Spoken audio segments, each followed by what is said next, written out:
Hi everyone, it's that time again when you might be starting to think about your year end. The year end process itself is straightforward. It's a simple wizard that includes a few options. However, before this, there's the preparation stage, ensuring you've posted everything, and of course, it involves running reports. But do you understand your reports and also the opportunities that you have to develop them? Ensuring they're accurate, but also that they provide you with a correct level of detail. Throughout January and February, we're running a series of live webinars to help develop your knowledge and understanding of the management reports available in Sage 50 accounts. We'll be starting with the basics, understanding nominal records and the structure of the nominal ledger. This is also ideal if you need to create new nominal codes. Following on from this, we'll examine the chart of accounts looking at all aspects, including adding new layouts and editing existing ones. Our attention then turns to the management reports themselves, the trial balance, the profit and loss, and of course the balance sheet. We'll explain how to run them, what they show, and most importantly, how the figures calculate. We want you to be confident. On the management report session, one of the most common scenarios we're asked about is where you haven't yet run your year end, but need to generate a profit and loss report for your next financial year. We've got your back with this and have a specific webinar that explores the options you have available, whether it's running reports for your new financial year or even a previous one. The last webinar in the series looks at reconciling your age debtors and age creditor reports at year end, ensuring that the balances agree with the figures on your trial balance and the balance sheet. Of course, this could be done at any time, such as part of your month-end process. So come along and we'll demonstrate what to check and how to run them to ensure everything agrees. If you'd like to attend any or all of these sessions to help develop your knowledge and boost your confidence, then simply head along to sage.co.uk/webinars and register for your free place. These, along with loads of other topics, including how to run your year end, are available. See you soon.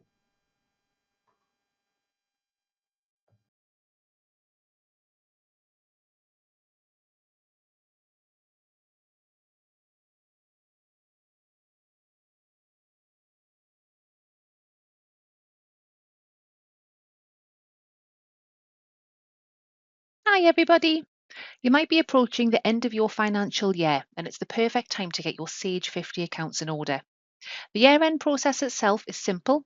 It doesn't matter if you're a seasoned pro or if it's your first time, it's just a few steps in the wizard. But before you dive in, there are some important checks and housekeeping tasks that will just make everything run smoothly. Things like archiving your company data just keeps it organised and improves performance. We'll show you how to create an archive and why it's a good habit. Then there's backing up your data, which is essential before making any changes, and we'll share best practice just to ensure your backups are reliable. And avoid accidental postings into a closed period by setting a lock date. It's quick to do and it saves headaches later. We'll also guide you through the year-end wizard as well, step by step, so you can complete the process with confidence. If you need to tidy up older unused records, we'll show you how to do that as well in our Delete Your Records webinar. And then we'll also cover how to clear the audit trail. It can help speed things up and we'll explain when it's appropriate and how to do that safely. So to help you to prepare, we're hosting a series of live webinars throughout January and February. These sessions will give you practical tips and demonstrations so you feel confident about your year end and keep your accounts in great shape. Don't miss this opportunity to start the new year with clean, organised data and peace of mind. Make sure you reserve your spot today at sage.co.uk/webinars, and we look forward to seeing you there.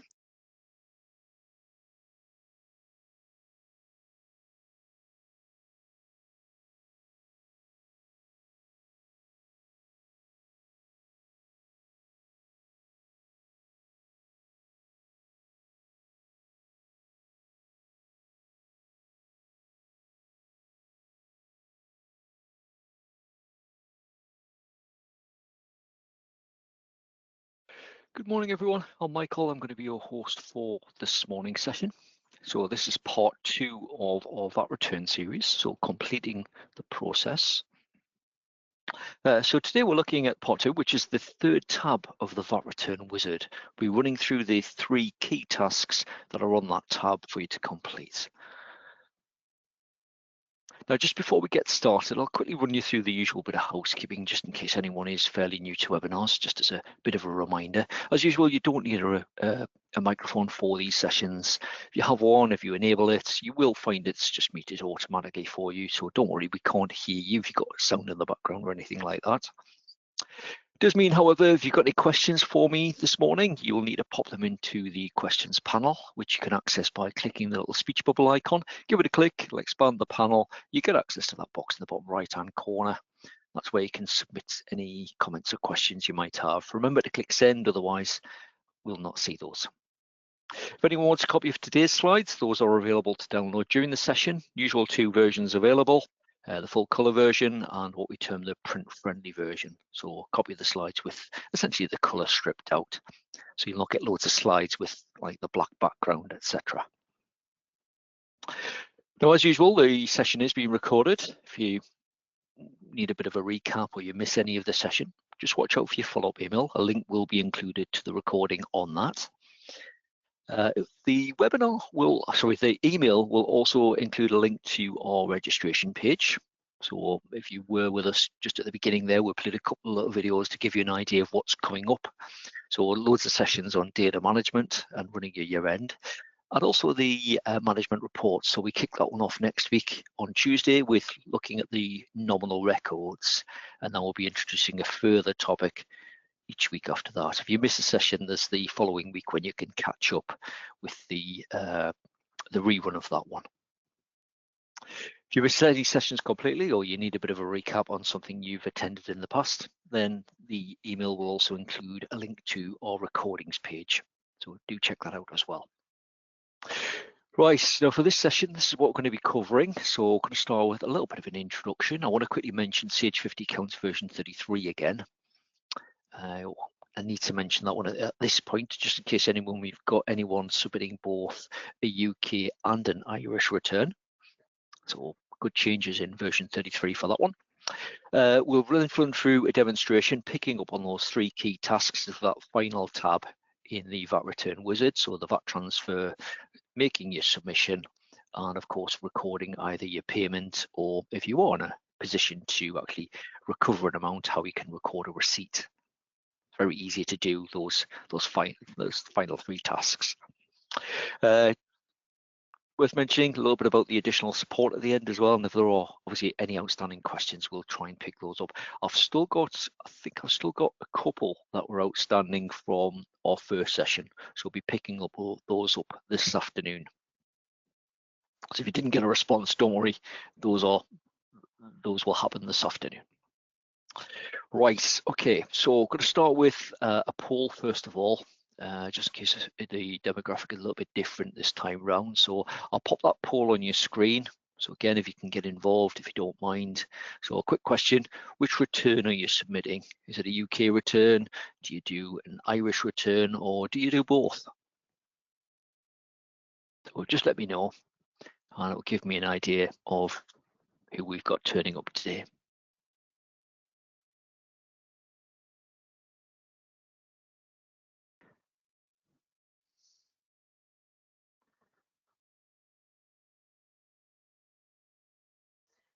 I think when we ran this on Wednesday, I think it was, we had probably the highest percentage so far that we've had submitting an Irish return. So I would assume we've got the same sort of, almost the same split. Right, everyone has voted on that one, so great, thanks for that. Just quickly share it with you. Again, you can see the majority still UK return, but again, that higher percentage that we're starting to see now from Ireland. So 27% of you that submit an Irish return.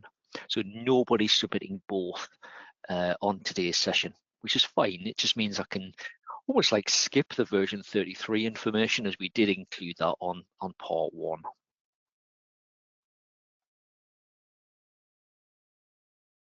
Right, so let's get back to the slides. I'll hide that poll, those results.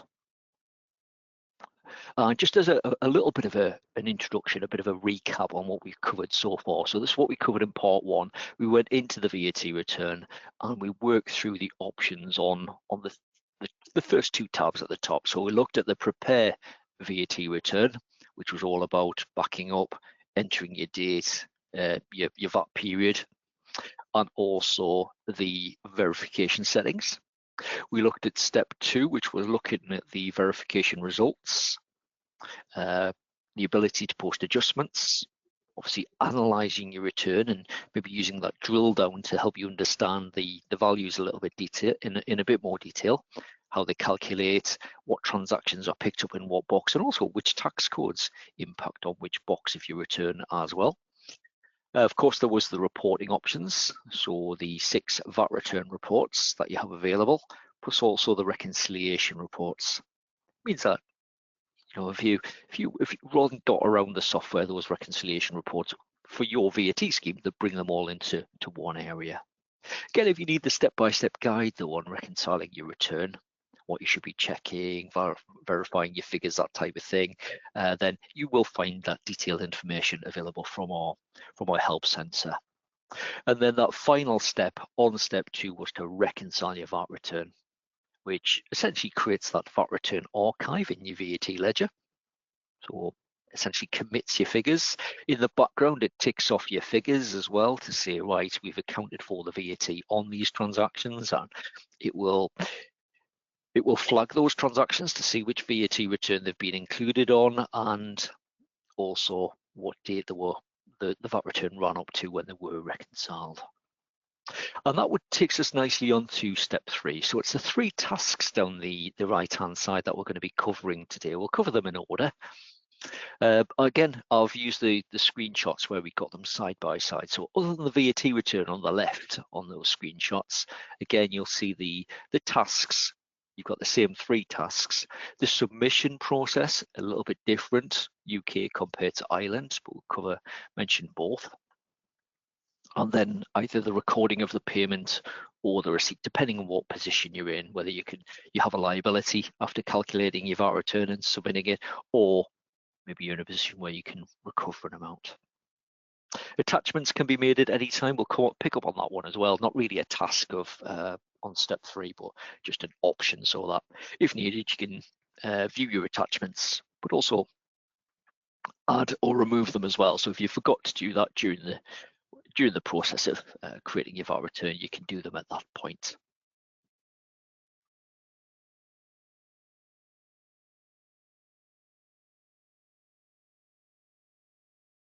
Right, okay, so let's switch across to my screen. We'll get stuck into the VAT return itself. Let's make sure I share my screen. There we go.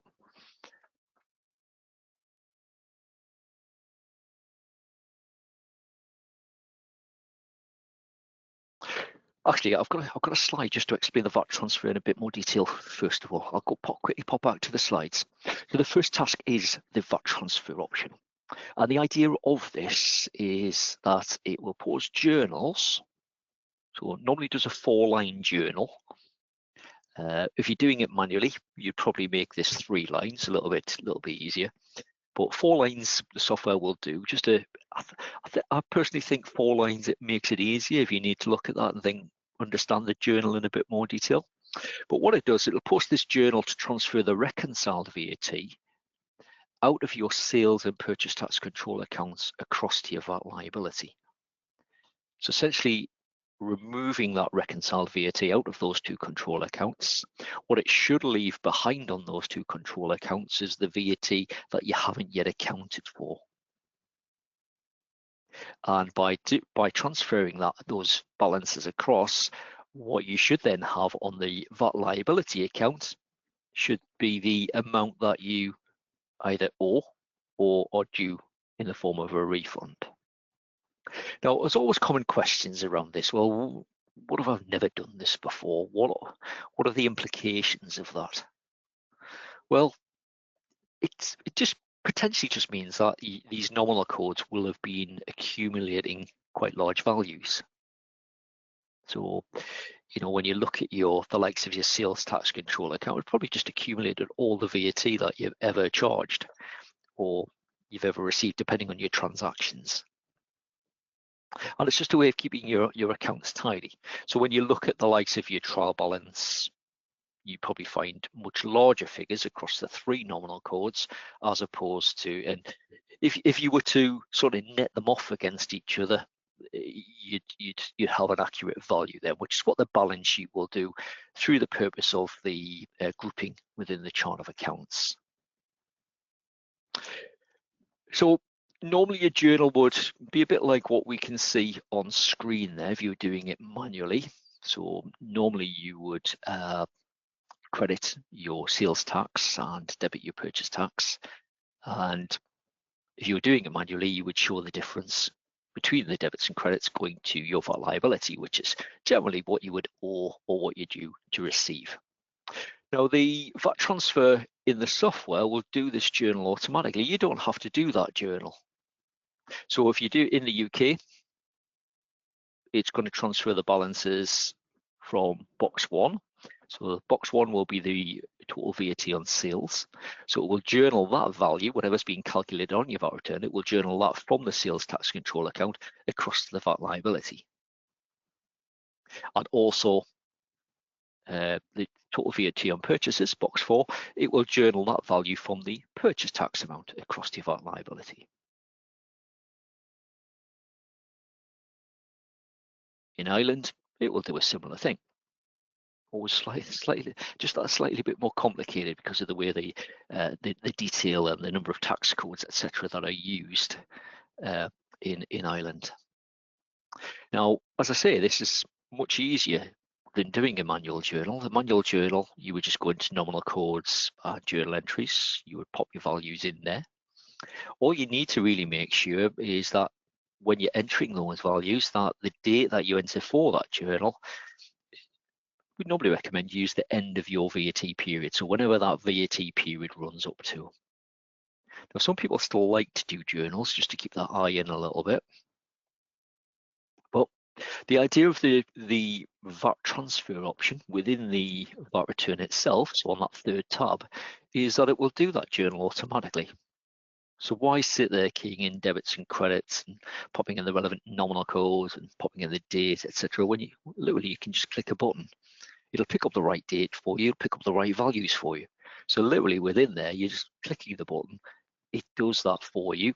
It's going to flag the VAT return to say, right, that task is being completed now. If you've done it manually, it doesn't flag that. So there's always the risk if you have done it manually in the past that you might come in and think, oh, I'll just click it now. Essentially, that's going to double up your journal. So you're going to have a duplicate journal at that point. But if you do it within the VAT return itself, you click the button, it does the journal for you, and then it's then going to grey that option out to say, right, well, actually you've done it.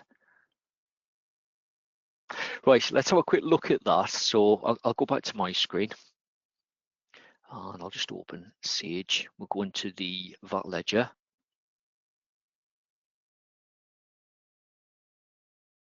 And I'm going to pick up on that VAT return that we ran the other day. So you can see at the moment, we've got the 3 columns relating to the 3 additional tasks.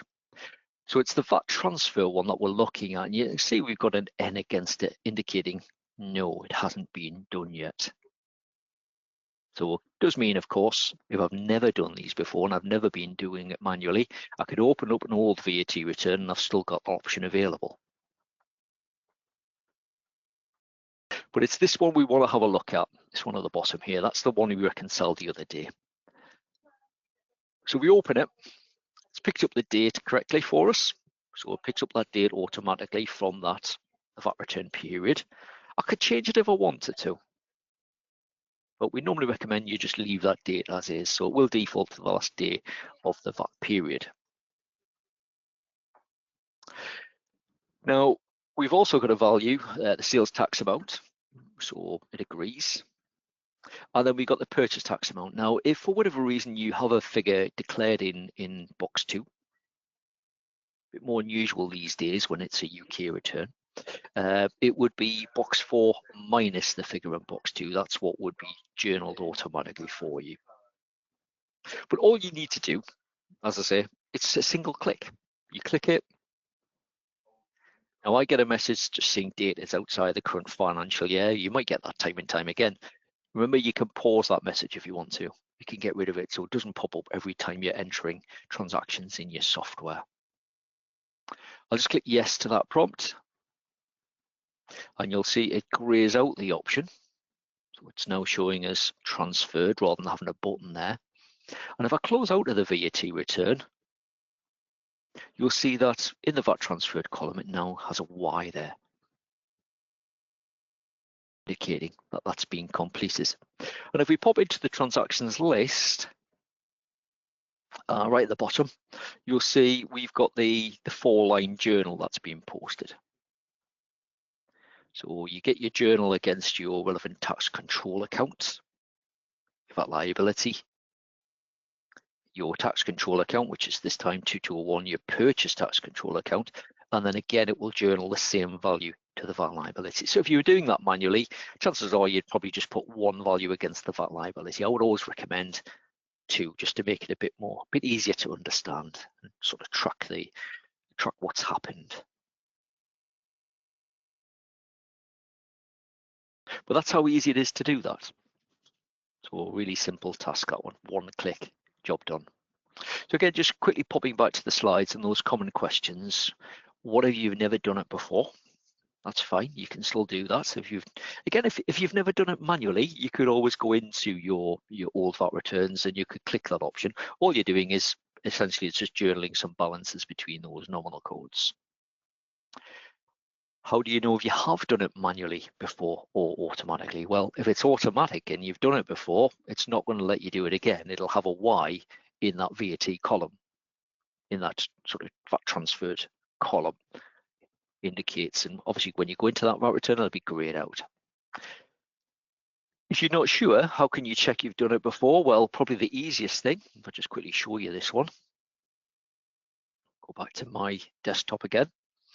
This time if we go into the nominal codes area, and you'll need to scroll down to your VAT liability nominal code, which by default will be 2202. So you would just highlight that and go into the activity.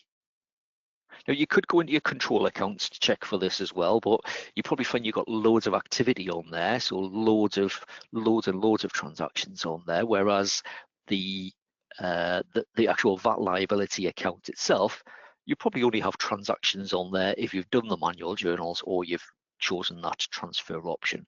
So you can actually go back and you can see, right, well, actually in this case, I can see the journals have been posted for that period. And it's one of the reasons that we encourage you to use the last day of that specific VAT period. So you've got that bit of traceability as well. So that's how you can check.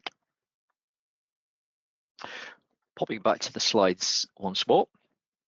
Third question there, the option is available on my old returns. Should I click it? Depends if you've done it manually or not. Linking in with that, why do my old returns have an N in that transfer column? Just means it hasn't been done automatically. So yes, if you've never done it before, you've never done it manually, you can do that. And what if it is in a previous financial year, that VAT return? I didn't do it at the time, but should I click it now? But actually, it's in an older VAT period. A couple of things to consider. Obviously, if you do it now, and it'll try to backdate it for you.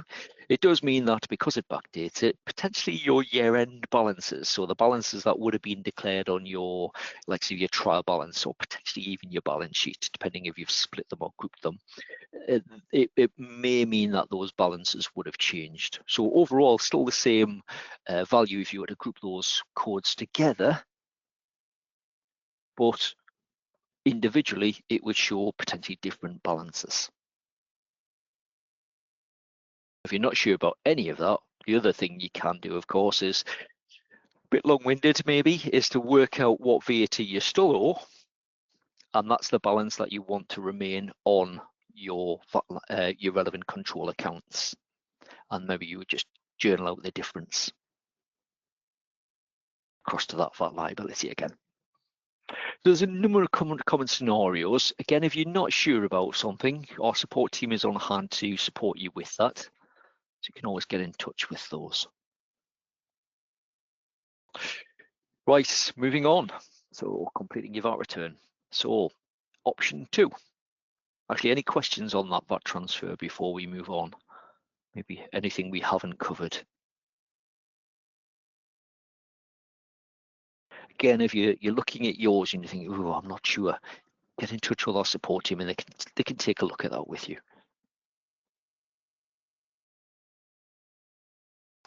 We'll move on though, and we're going to pick up on task 2, which is the actual submission.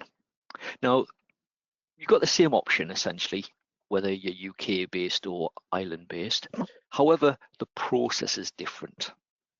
So we're going to start with the UK. So in the UK, under Making Tax Digital for VAT, submissions must be made digitally, online. So this needs to be done directly from your software. Now, to check whether you've enabled MTD for VAT submissions, you can go into Settings, Company Preferences, and the VAT tab. 2 things must be entered in there. One is that your VAT registration number must be entered, and secondly, the little tick box that says Enable Making Tax Digital for VAT submissions, it needs to be ticked.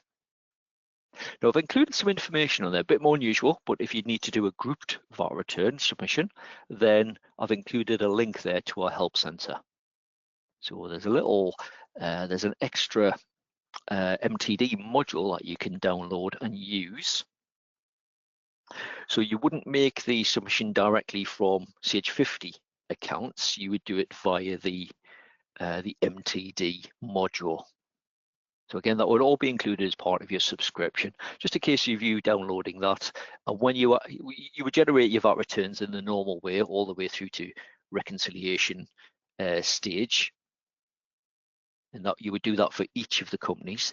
Then when you're ready to essentially merge those VAT returns, you would access the MTD module and say, right, I'm merging these three companies, for instance, and it would give you the choice of the VAT returns, and you would just pick them. It would merge the figures, and you can make your submission online to HMRC in that way. So that's only if you need to do a group VAT submission. Anyway, let's quickly pop across to my screen. We'll have a look at where you'd find these 2 little options. So for the UK, it's Settings, Company Preferences,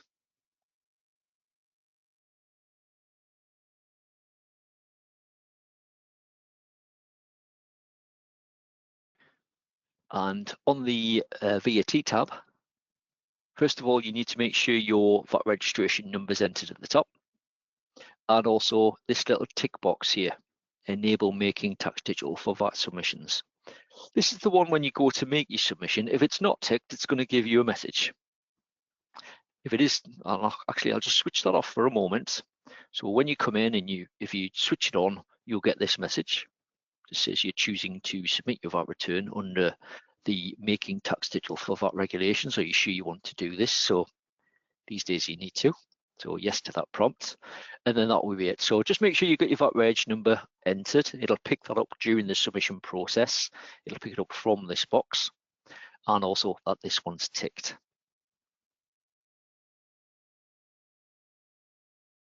Right, now going back to the VAT return itself. So we'll pick up on this one, just open it. So this is the option here.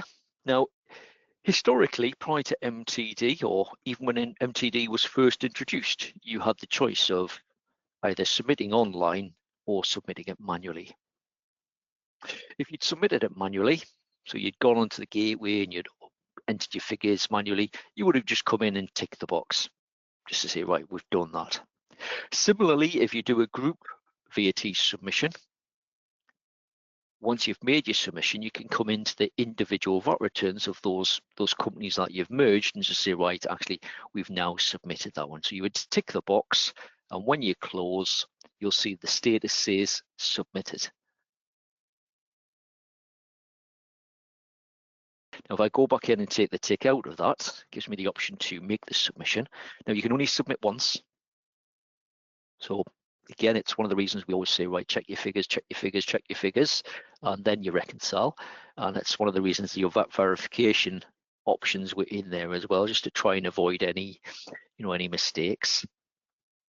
Any sort of corrections or anything like that generally will just be picked up on your next VAT return, whether it's a deletion, a correction, missing transactions, that type of thing. But all you'll do on the when you're ready is you'll click the option,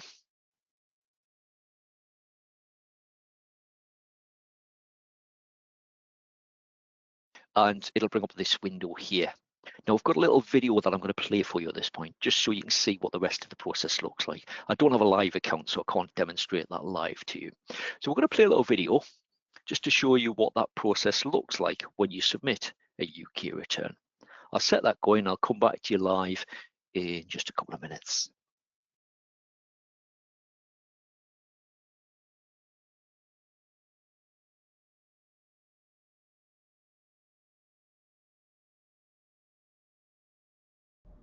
In this demonstration, we're going to show you the steps to submit your VAT return online.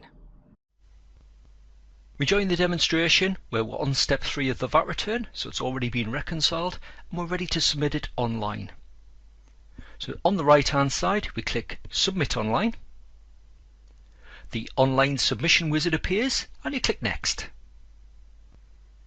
Ensure that the correct company name and VAT registration number appears, and then click Next. An authority page appears, and if you scroll down to the bottom, you can then click Continue. You're then prompted to sign in with your Government Gateway user ID and password.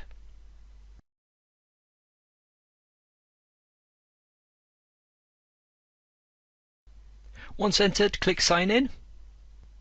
You then click Grant Authority.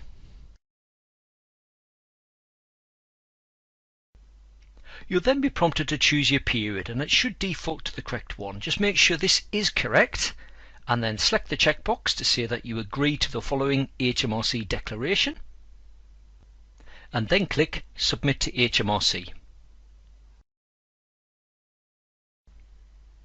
Once completed, a congratulations message appears, indicating you successfully submitted your VAT return to HMRC. You click Close. You then return to the VAT return, and as you can see, the VAT return is now flagged as being submitted.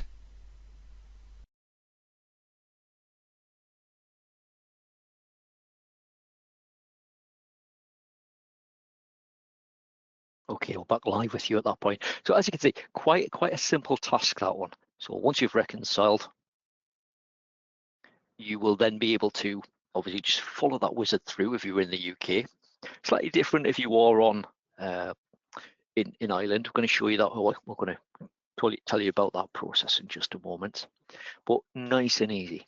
A lot of people think it's going to be really complicated. You've been able to submit your VAT return online for many, many years now. Even prior to MTD, you could still do it. Obviously, MTD just forced everyone's hand a little bit. Paul, you were just asking there, you didn't see the first webinar. Are you still able to see it, even if you didn't register? Yeah, we've got loads of these recordings on the recordings page. So again, when you get your follow-up email, it'll include a link to the recordings page, and if you just go down to the VAT section of the recordings page, you'll be able to find part 1 in there.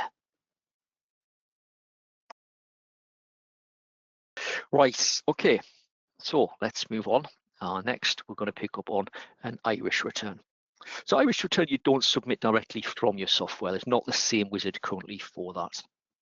And instead, the VAT return is essentially it's submitted manually. Now, when you reconcile and you want to step 3 on an Irish return, you'll have an option where it just says open folder rather than submit online. So you click that, and essentially when you've reconciled, what the software does, it creates this XML file. So equivalent of a file that you can submit online. So you will open that folder. It'll list the XML file in the VAT returns folder itself within that specific company that you're in at the moment. And that basically can be uploaded to the Revenue online service. So you would do that, obviously follow the normal process to log into your account and make that online submission. So uploading that file.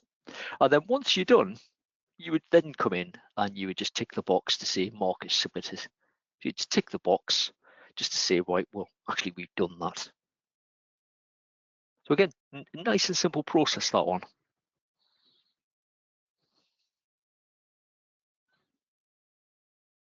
Again, any questions, please keep them coming.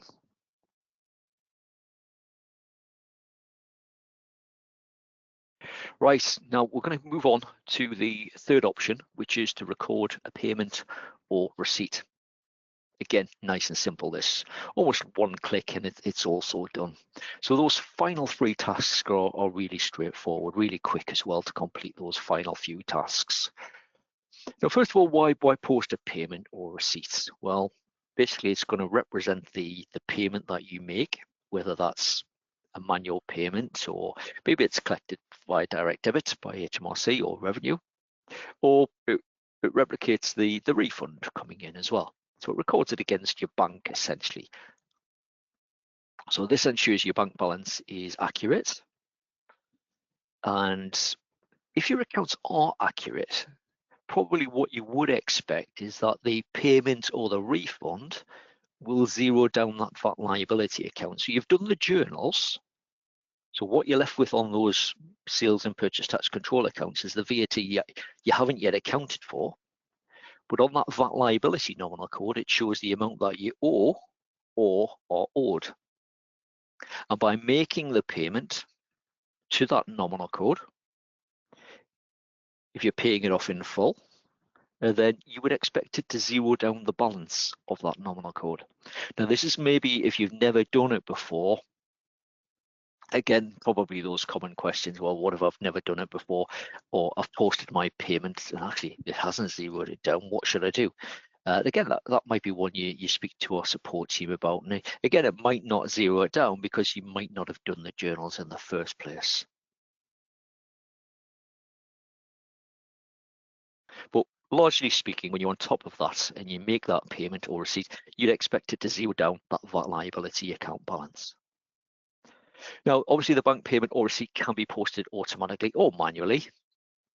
If you were doing it manually, which I wouldn't really recommend these days, you can, just probably nearly just as easy, but you would just go into bank accounts and then you've got the bank payments or the bank receipts option. Now, the only thing to be aware of if you are doing it manually is that we normally advise you to use the actual date of the payment if you can.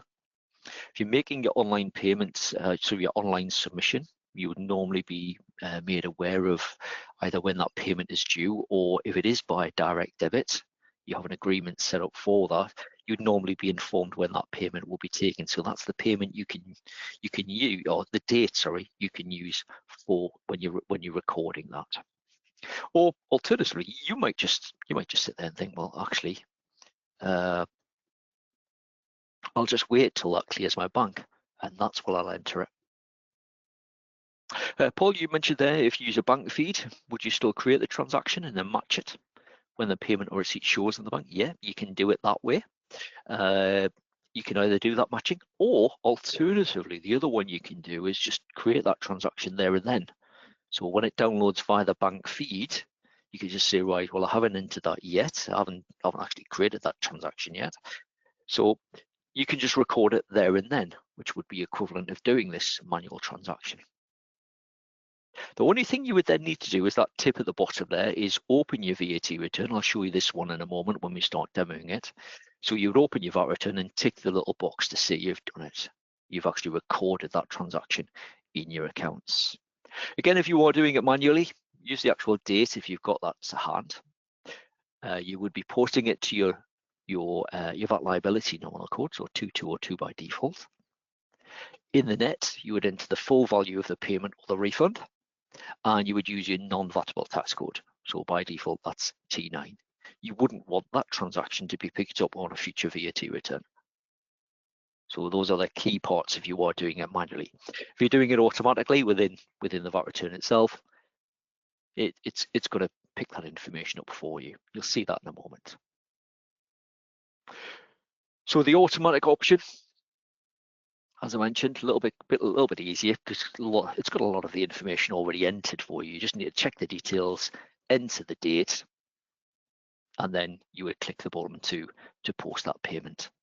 So it flags the VAT return itself as the payment or refund having been entered, and it will then grey out the option. I'll come back to those questions in just a couple of minutes.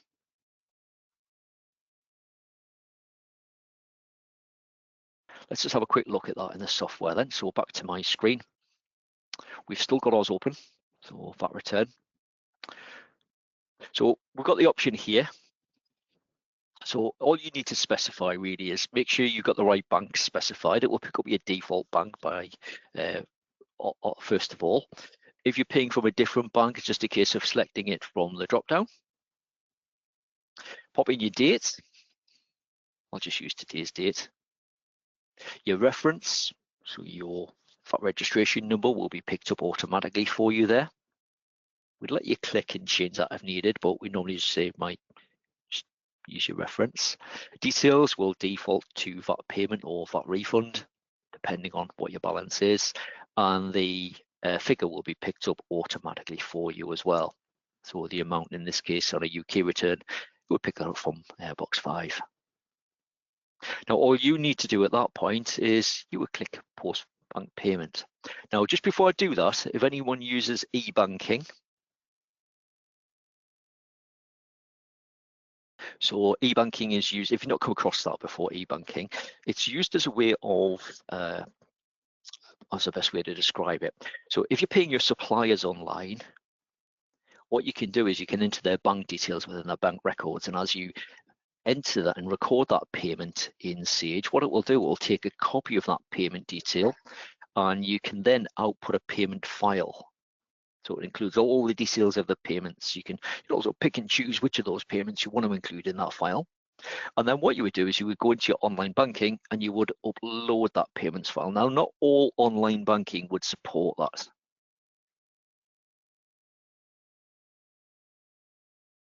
Tends to be the ones you are charged for using, they're the ones that let you upload a payments file.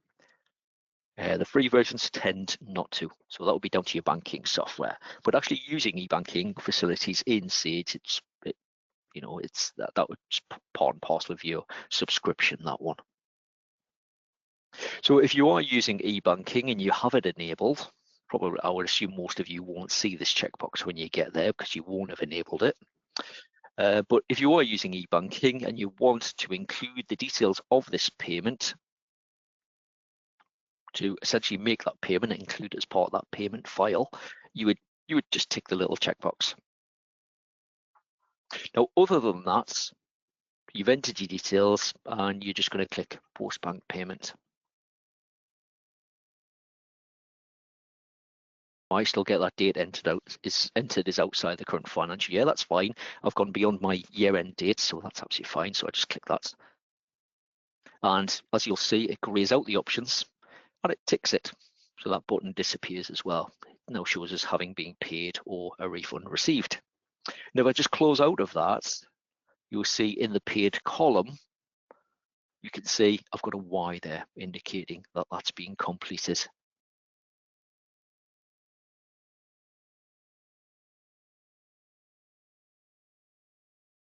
So again, really simple. Just going back to the slides to pick up on some of those common questions, and I'm sure some people think, oh, I'll quickly ask that. What if you haven't done it so far? How do you know? What if I actually do it and I duplicate it? Again, how do you know if you've duplicated it? Well, just a case of, I suppose, checking a few different areas. So one is assuming when you entered your payment or your receipts, if you have done it manually, that you've done that to the VAT liability nominal code, then again, check that VAT liability. I'll just share my screen for a moment. So first of all, if I just pop into transactions, at the bottom here, I can see that BP transaction, that's just been posted there for my the VAT payment.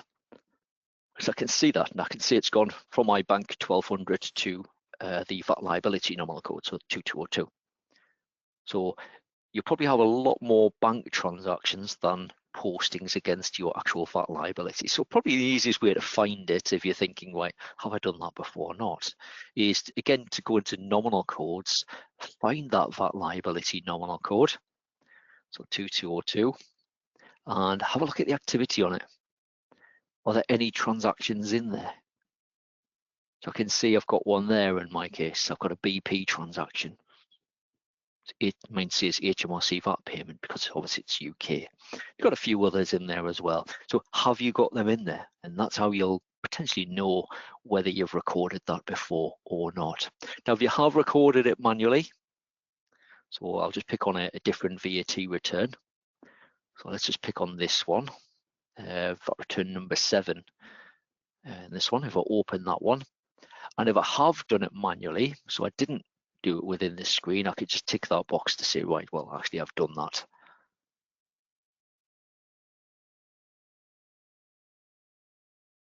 So again, nice and simple. And that concludes those 3 tasks at the bottom there. Obviously, you have duplicated it, so you've done it manually, but you've also gone in and you've gone in and you've ticked that option to post the bank payment or post the refund, to essentially duplicating your transaction. Then, just in case you need to delete one of them.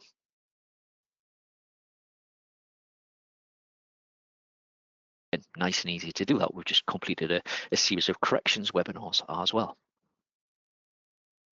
Now, the final thing to quickly mention, it's not really a task as such, but it's on that tab 3 of the VAT return. So I'll just quickly pick it up while I'm in here. It's this final part, add attachments. Now, if I click add attachments, just lets me, similar to if you were doing adjustments on tab number 2, there are opportunities to add attachments. So are there any other supporting documents that you want to link to the VAT return itself? Now, any sort of attachments that you pop on there, they're not submitted to HMRC. ROS don't get access to that either, so the revenue. They are just for your records, so we're saving you having to go and find that information. So it'll attach that document or documents to your VAT return. If you needed to, you can drag them into this panel here, or you could browse. Let's see if I've got one on my desktop I could use.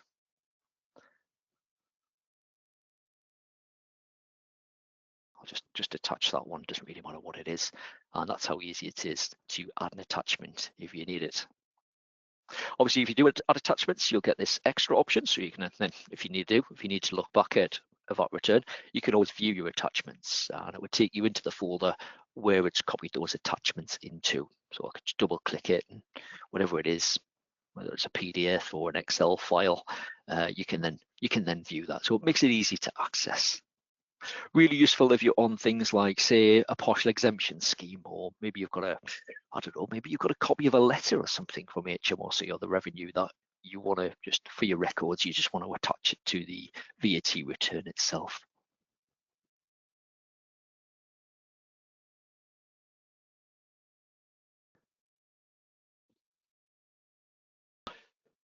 Right, okay, let's pop back to the slides. Again, keep your questions coming. I think I've got couple, actually I've got a couple now that I need to pick up. But if you've got any questions, quickly pop them in there. I'll pick them up in just a moment. Remember, there is an opportunity to download that handout if you want a copy. Loads of information in our help centre though, so if you want detailed information specific to your VAT scheme or your region, then do check out our help centre. I've included the links there for you. Speaking of the help centre, I'll just quickly go back to my screen for a second, and I'll bring up my browser, and we'll just go to sage.co.uk/help. You can also go to sage.ie/help, take you to the same area. Choose your software, so I just scroll down and I'll choose Sage 50. Scroll down, and it's just a case of viewing all the support hubs, and there should be one for VAT. Actually, it's just called Manage Your Taxes these days. It used to be called VAT, I'm sure. And in here, when you access that,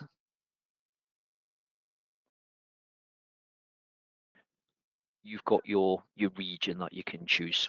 So if you went into Ireland, going to pick up the VAT registration schemes. You've got the VAT return itself, RTD, your list of tax codes, which is a lot bigger in Ireland than it is in the UK, VAT settings, etc. So you'll find loads of information in there based around your region, really easy to find, access. Again, if you can't find what you're after, remember our support team is there to help. Now, I did mention earlier, we've got loads of webinars on the go at the moment. The link to our registration page will be included. So do check that out. You've got a couple of minutes after the webinar. Do check it out. See if there's any sessions that would interest you. It's quite a common year for, or common time of year to be thinking about maybe your year end. Maybe the tasks associated with that as well. So clearing records and things like that after you've run your year end. So we've got loads of webinars coming up on that over the next couple of months. We've also got some sessions on your management reports. So things like generating your trial balance, profit and loss, and balance sheet. We'll kick off on Tuesday next week by looking at the basics. So looking at things like creating nominal records, what information is in a nominal record. And we'll go all the way through to looking at the chart of accounts and then the management reports themselves. If you need to, how you can go about generating reports beyond the end of your financial year. So if you're not ready to run your year end just yet, but you need a profit and loss for your new financial year, what options have you got? And then we'll be looking at things like reconciling your aged debtors and creditors as part of your year end process. I mean, you might do that as part of things like month end as well. But anyway, loads of sessions. If you are interested, get yourself registered. They're all free to attend. I think we got a minimum of, for those sessions, we tend to run one week and then we'll repeat it the following week. So for the likes of your management report sessions, I think there's 6 different topics. And so it's not taking up too much of your time. We're running one of those each week so that you can, come along and attend and develop your knowledge and gain that confidence without taking up too much of your time of your working week. So get yourself registered if you are interested. For VAT as well, Community Hub is a great source of information, whether you want to offer advice or you're seeking advice or you've got questions that you want to ask. It's available 24/7. You can get involved. It's free to use. Just if you haven't yet got a Community Hub account, just head along to communityhub.sage.com. So there'll be, I suppose primarily it's still product-based support that people will be asking about and offering help on. However, it can be anything to do with your business. So whether it's VAT advice you want or anything else, get on there and give it a try. So again, that slide is included, so that link's included on there as well. So a great source of support and information on there.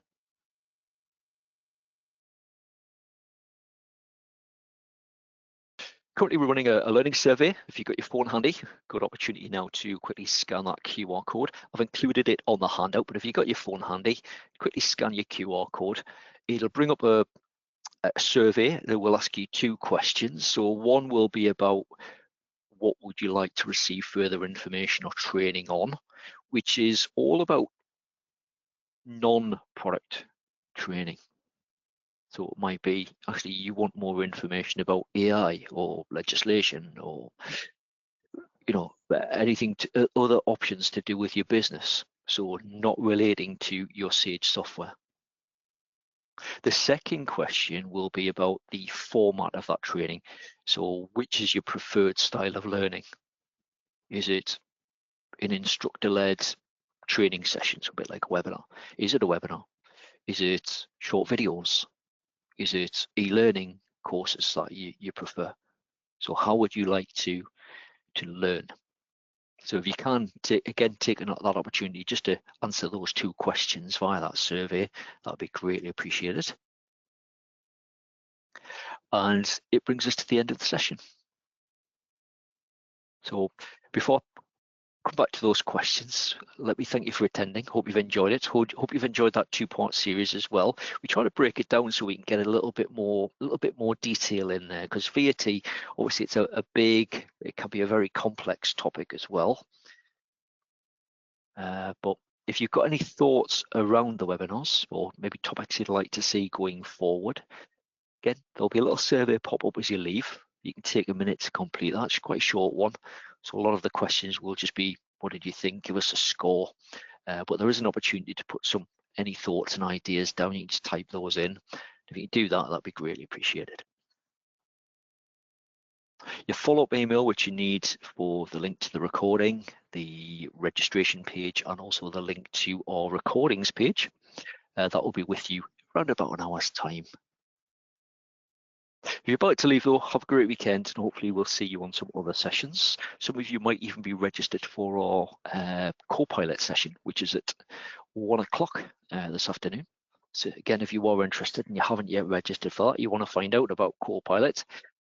Copilot isn't available in the Republic of Ireland, so do be aware of that one.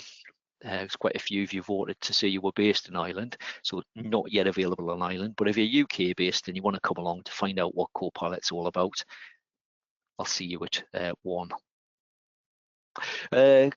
Couple of questions. Again, these were all both Irish questions. So Kevin, you were just asking, there is an option for the annual VAT return of trading details.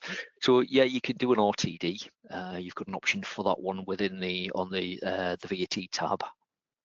So you'll be able to generate that one. And the other question from Sharon, what if you need to do a supplementary VAT return, i.e. you made changes to the period when the VAT was already submitted? Is there a resubmission option? No, there's not. If you need to make an additional submission, you would need to confirm that, in this case with the revenue. But generally speaking, if you've missed a transaction, you haven't accounted for something correctly, or maybe there was an error, then when you do that, any adjustments will just be picked up on your subsequent return. So you would have seen that in session number 1 when we entered the date range and we clicked calculate VAT return, that it found so many transactions, but it then found a couple of late entries in the example we showed you, albeit neither of those two were for corrections or deletions. But if they were, again, you would just say, right, yeah, I need to pick those up, and they will be included on your subsequent return. But generally speaking, you can only make one submission. You just get an error, I think, if you try to submit a second one. So yeah, you got your back covered there. It just picks it up on the next return. So nothing to worry about in that respect. Right, if you think of anything else, obviously loads of information in our help centre. Obviously our support team is on hand as well if you need anything. But other than that, do check out the registration page, get yourself registered for some of those sessions, and hopefully, if not this afternoon, I'll see you on some sessions next week. Many thanks, have a great weekend, and hopefully we'll see you soon.